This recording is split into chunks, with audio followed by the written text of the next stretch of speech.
शीर्षक मीलो और जंगल का इंसान।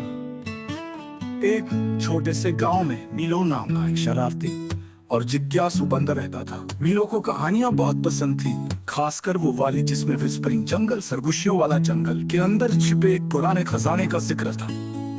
एक दिन सुबह सुबह मीलो ने अपनी एक्सप्लोरर टोपी पहनी, थोड़ा सा खाना बैग में रखा और अपने दोस्तों को बाय बाय करके जंगल की ओर निकल पड़ा।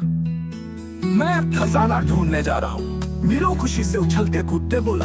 जैसे ही मीलो जंगल के अंदर पहुंचा, उसे पत्तों की सरसराहट सुनाई दी। ऐसा लग रहा था जैसे पत्ते खुद रास्ता बता रहे। सबसे ऊंचे पेड़ के पास पाए मोड़। मीलो ने ध्यान से सुना और पत्तों के कहे अनुसार चल पड़ा।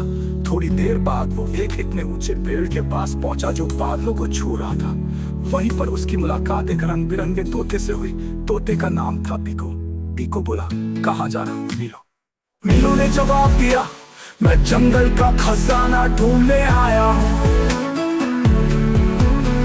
पीको मुस्कुराया और बोला, मुझे रास्ता पता है, लेकिन पहले तुम्हें मेरी पहेली का जवाब देना होगा। फिर पीको ने अपनी चोट से पहेली सुनाई।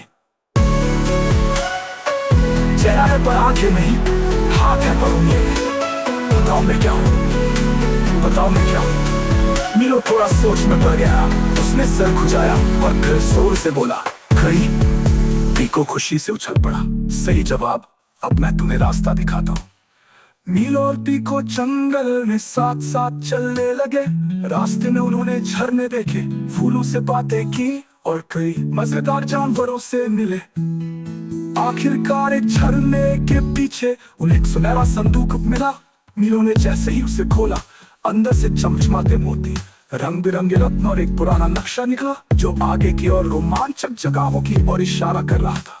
मीलो और पीको ने एक दूसरे से कहा, अगले एडवेंचर भी साथ करेंगे। और इस तरह मीलो की पहली जंगल मिस्ट्री खत्म हुई, पर असली मजा तो अब शुरू हुआ था। समाप्त।